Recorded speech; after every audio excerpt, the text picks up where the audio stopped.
Hello all. ഇന്ന് ഒരു day in my ലൈഫാണ്. ഞാൻ 5:30 ആയപ്പോൾ എഴുന്നേറ്റു. 5:30 ആയപ്പോൾ എഴുന്നേറ്റിട്ട് ബെഡൊക്കെ വൃത്തിയാക്കി. അപ്പം എനിക്ക് ഇന്നത്തെ പ്രത്യേകത എന്ന് പറഞ്ഞാൽ അമ്പലത്തിൽ പോകണം. അതുകൊണ്ടാണ് അത്രയും രാവിലെ എഴുന്നേറ്റ്. ഇതൊരു സാറ്റർഡേ ആണ്. അപ്പം സാറ്റർഡേ ഇത്രയും രാവിലെ സാറ്റർഡേ അല്ല, ഇത് ഫ്രൈഡേ ആണ്. പക്ഷേ ഇന്ന് റിപ്പബ്ലിക് ഡേ ആണ്. അതുകൊണ്ട് എനിക്ക് പണിയൊന്നുമില്ല. പക്ഷേ അന്ന് രാവിലെ എഴുന്നേറ്റത് അമ്പലത്തിൽ പോകണമെന്നുണ്ടായിരുന്നു. അങ്ങനെ അമ്പലത്തിൽ പോകാനായിട്ടുള്ള തയ്യാറെടുപ്പിലാണ്. ഞാനൊരു മഞ്ഞ ഉടുപ്പൊക്കെയാണ് ഇട്ടുകൊണ്ട് പോയത്. രാവിലെ പുറത്ത് നല്ല ഇരുട്ടാണ്. പട്ടോടയുടെ ഒരു മഞ്ഞ ഉടുപ്പാണ് ഇട്ടുകൊണ്ട് പോയത്. അപ്പം രാവിലെ അമ്പലത്തിലൊക്കെ പോയി. അമ്പലം ഇവിടുന്ന് കുറച്ചൊരു 2-3 കിലോമീറ്റർ അത്രയേ ഉള്ളൂ. അപ്പം ഞാൻ പാൽക്കാവടി എടുക്കുന്നുണ്ടായിരുന്നു. പാൽക്കാവടിയല്ല, ചുറ്റുകാവടി എടുക്കുന്നുണ്ടായിരുന്നു. അങ്ങനെ ചുറ്റുകാവടിയൊക്കെ എടുത്തു. ഞാനും അമ്മയും കൂടെയാണ് കാവടി എടുത്തത്. ഞാൻ ഇടയ്ക്കൂടെ ഞാൻ ഫോണൊക്കെ എടുത്ത വീഡിയോ ഒക്കെ എടുക്കാമെന്ന് വിചാരിച്ചു. അങ്ങനെ എടുക്കാമെന്നൊന്നും എനിക്കറിയില്ല. പക്ഷേ ജസ്റ്റ് ചുമ്മാ എല്ലായിടത്തും അതില്ലല്ലോ, ഞങ്ങളിവിടെയൊക്കെ ഉള്ളൂ എന്ന് തോന്നുന്നു. വേറെ അങ്ങോട്ട് വടക്കോട്ടൊക്കെ ഇതുണ്ടോ എന്ന് എനിക്കറിയില്ല. അങ്ങനെ എന്തായാലും അതുകൊണ്ട് ഞാനിങ്ങനെ എടുത്തതാണ് ചുമ്മാ. അങ്ങനെ 3 റൗണ്ടാണ് നമ്മൾ വലം വെക്കേണ്ടത്. അതൊക്കെ കഴിഞ്ഞു. ഇപ്പോൾ ലാസ്റ്റ് റൗണ്ട് എത്തിയപ്പോഴേക്കും നമ്മുടെ മറ്റേ വെയിലുണ്ടല്ലോ, നമ്മൾ ഈ ദേഹത്തൂടൊക്കെ ഇങ്ങനെ കയറ്റുന്ന വെയിൽ, ആ സംഭവമാണിത്. അതുകൊണ്ട് കുട്ടികളൊക്കെ ഇങ്ങനെ പോകുന്നുണ്ടായിരുന്നു. അപ്പോൾ അതിപ്പോൾ എല്ലാവരും അവിടുന്ന് ഇവിടുന്നൊക്കെ ഷൂട്ട് ചെയ്യുന്നുണ്ട്. ഇത്രയും വലിയ വെയിലാണ്, കുറേ കുട്ടികളുണ്ട്. അപ്പോൾ അവരൊക്കെ അവിടെ തന്നെ നിന്നിട്ട് അവർ വ്രതമൊക്കെ എടുത്തിട്ട് എനിക്ക് 40 ദിവസം കൊണ്ട് അവർ ഇങ്ങ് വന്ന് ഈ അമ്പലം ഇങ്ങനെ പ്രൊവൈഡ് ചെയ്യും, സ്ഥലം പ്രൊവൈഡ് ചെയ്യും. അപ്പോൾ അവിടെ ഈ കുട്ടികൾ നിന്നിട്ട് ഇത്രയും ദിവസത്തെ വ്രതവും കാര്യങ്ങളൊക്കെ എടുത്തിട്ടാണ് ഈ തൈപ്പൂയത്തിൻ്റെ അന്ന് ഇത് ചെയ്യുന്നത്. ഇവിടുന്ന് വേറൊരു സ്ഥലത്ത് കൊണ്ടുപോയിട്ട് അവിടെ നിന്നാണ് അവർ ഈ കുത്തുന്ന സംഭവമൊക്കെ ചെയ്യുന്നത്. ഇവിടെ അല്ല ഇതൊക്കെ ചെയ്യുന്നത്, വേറൊരു സ്ഥലത്ത് പോയിട്ടാണ്. സോ അതെല്ലാം കഴിഞ്ഞ് ഞങ്ങൾ വന്നപ്പോൾ 9 മണിയായി. അപ്പോൾ ഞാനൊന്നും കഴിച്ചിട്ടില്ലായിരുന്നു. ഞാൻ ഇൻ്റർമീഡിയറ്റ് ഫാസ്റ്റിങ്ങിലും കൂടാണ്. അപ്പോൾ 9 മണിയായി, എനിക്ക് എന്തെങ്കിലും കഴിക്കണം. അപ്പോൾ ഞാൻ അങ്ങനെ വീട്ടിലിരുന്ന ഡ്രസ്സൊക്കെ എടുത്തിട്ട് ഞാൻ പിന്നെ താഴോട്ട് എന്നിട്ട് എനിക്ക് പെട്ടെന്ന് കഴിക്കാൻ ഉണ്ടായതുകൊണ്ട് ഞാൻ മാഗി ഉണ്ടാക്കി. പിന്നെ ചായ ഇട്ടു. എല്ലാവർക്കും കൂടെ ചായയും കൂടി ഇട്ടിട്ട് റെഡിയായി. മാഗി ഉണ്ടാക്കാനായിട്ട് മാഗിയല്ല, ഞാൻ ഇപ്പിയാണ് ഉണ്ടാക്കിയത്. ഏതോ ഒരു വെറൈറ്റി. അപ്പോൾ ഞാൻ തലേന്ന് ഞണ്ട് വാങ്ങിച്ചിട്ടുണ്ടായിരുന്നു. സോ അത് ശരിയാക്കാമെന്ന് വിചാരിച്ചു. അപ്പോൾ അതിനുള്ള ഗ്രേവി ഉണ്ടായിക്കൊണ്ടിരിക്കുകയാണ്. ഗ്രേവി എന്ന് പറഞ്ഞാൽ പെരിഞ്ജീരകവും കുരുമുളകും ഇഞ്ചി വെളുത്തുള്ളിയും പിന്നെ കുറച്ച് ചുവന്ന മുളകും.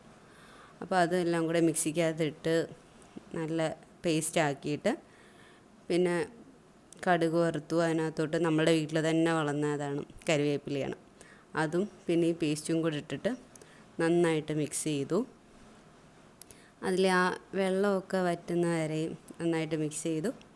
അത് കഴിഞ്ഞിട്ട് ഞാൻ സവാളയ്ക്കകത്ത് ഓൾറെഡി ഉപ്പിട്ട് വെക്കും കേട്ടോ. അപ്പം കുറച്ചത് വാടിയിരിക്കും. അപ്പോൾ നമ്മളിത് ഇടുമ്പോഴത്തേക്ക് കുറേ ബുദ്ധിമുട്ടുണ്ടാകത്തില്ല. മീൻസ് പെട്ടെന്ന് നമുക്ക് വാട്ടിയെടുക്കാൻ പറ്റും. അതിൻ്റെ കൂടെ ഞാൻ പിന്നെ ചുമന്ന ഉള്ളി ഇട്ടു. പിന്നെ പൊടികൾ മല്ലിപ്പൊടി, മഞ്ഞൾപ്പൊടി, മുളക് പൊടി, പിന്നെ ഗരം മസാല, ചിക്കൻ മസാല. ഞാൻ എന്തുണ്ടാക്കിയാലും ചിക്കൻ മസാല ഉണ്ട്. എനിക്ക് ഭയങ്കര ഇഷ്ടമാണ് ചിക്കൻ മസാല. അപ്പം അതെല്ലാം കൂടി ഇട്ട് അതിൻ്റെ ആ പച്ച മണമൊക്കെ ഒന്ന് മാറി കഴിഞ്ഞപ്പോഴത്തേക്ക് ഞാൻ തക്കാളി ഇട്ടു. പിന്നെ ക്രാബിട്ടിട്ട് പാത്രം കുറച്ച് ചെറുതായിപ്പോയി. അങ്ങനെ എനിക്കതിട്ട് മിക്സ് ചെയ്യാനായിട്ട് കുറച്ച് ബുദ്ധിമുട്ടുണ്ടായിരുന്നു. അങ്ങനെ അതൊക്കെ ഉണ്ടാക്കി കഴിഞ്ഞിട്ട് പിന്നെ ഞാൻ മുകളിൽ വന്നിട്ട് ഭയങ്കര ചൂടാവുന്നതുകൊണ്ട് നമ്മളുടെ ബോഡിയൊക്കെ നന്നായിട്ട് ഡ്രൈ ആവും. അപ്പം ഞാൻ ഒരു ബോഡി ഓയിലാണ് യൂസ് ചെയ്യുന്നത്. മോയ്സ്ചറൈസർ വീട്ടിൽ നിൽക്കുമ്പോൾ മോയ്സ്ചറൈസർ അല്ല യൂസ് ചെയ്യുന്നത്, ഞാൻ ബോഡി ഓയിലാണ് യൂസ് ചെയ്യുന്നത്. ഞാൻ പ്ലമ്മിൻ്റെ ബോഡി ഓയിലാണ് യൂസ് ചെയ്യുന്നത്. ആ വേരിയൻ്റ് ഞാൻ കാണിക്കണമെന്ന് വിചാരിച്ചു, പക്ഷേ ആ ഫോട്ടോ എടുത്തത് എൻ്റെ കയ്യിൽ നിന്ന് മിസ്സായി. സോ അതൊക്കെ എടുത്ത് കാലിലും കയ്യിലും നന്നായിട്ട് തേച്ച് പിടിപ്പിക്കും. കുറച്ച് നേരം കഴിയുമ്പോൾ വീണ്ടും അത് ഡ്രൈ ആവും. മോയ്സ്ചറൈസർ യൂസ് ചെയ്താൽ കുറേ നേരം നിൽക്കും. പക്ഷേ ബോഡി ഓയിൽ യൂസ് ചെയ്യുകയാണെങ്കിൽ കുറച്ച് നേരം കഴിയുമ്പോൾ വീണ്ടും പഴയതുപോലെ ഡ്രൈ ആവും. ബട്ട് സ്റ്റിൽ നമ്മൾ മോയ്സ്ചറൈസർ ബോഡി ഓയിലാണ് കുറച്ചുകൂടെ നമുക്ക് അഫോർഡബിൾ. അങ്ങനെയാണ്. പിന്നെ കുറച്ച് പണി എന്തെങ്കിലും കാണും, അങ്ങനെ പണി എന്തെങ്കിലും ചെയ്തുകൊണ്ടിരിക്കും. അങ്ങനെ ചെയ്ത് ഉച്ചയായപ്പോഴത്തേക്ക് ഞാൻ ചോറ് കഴിക്കാമെന്ന് വിചാരിച്ചു. അപ്പം ചോറുണ്ട്, ചീരത്തോരനുണ്ട്, മീൻ വറുത്തതുണ്ട്, പിന്നെ നമ്മളുടെ ക്രാബ് റോസ്റ്റുണ്ട്. അതെല്ലാം കഴിച്ചു. അതെല്ലാം കഴിച്ചിട്ട് ഞാൻ വന്നു.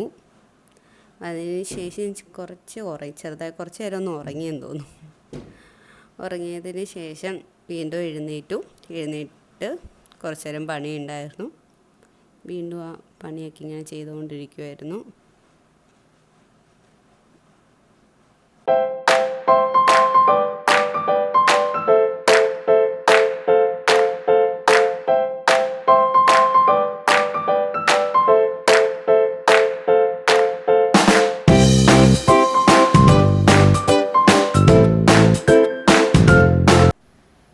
അങ്ങനെ അതൊക്കെ കഴിഞ്ഞു. അങ്ങനെ വൈകുന്നേരം ആയപ്പോഴേക്കും ഞാനൊരു കാരമൽ ടീ ഉണ്ടാക്കി. അതിൻ്റെ വീഡിയോ ഞാൻ വേറെ അപ്ലോഡ് ചെയ്യാവേ.